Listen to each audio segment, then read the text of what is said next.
So magandang araw sa ating mga kahalo vlog. So ngayong araw ay meron tayong deliver na 500 pieces. Deliver po natin yan papunta ng Iriga. So ayan.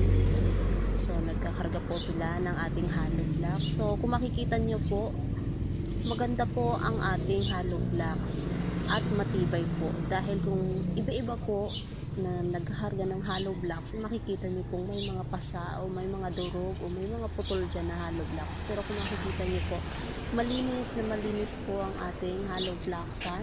Wala po kayong makikita na kahit ano pong mga basag-basag na hollow blocks dito. So kung ito pong papakita ko sa inyo, ito po yung ating size 5. So mga 5 inches po yan na hollow blocks. So gumagawa kami ng 5 inches na hollow blocks pag may deliver lang po or may mag-o-order lang. At yung ating CHP4 yung ating 4 inches na hollow blocks ay always available po yan dahil yan po yung lagi natin ginagamit or lagi sa customer. So ayan, makikita niyo po, maganda po yung ating pagkakagawa ng hollow blocks. Malinis po ang kanyang mga gilid, wala po mga basag-basag. Ayan.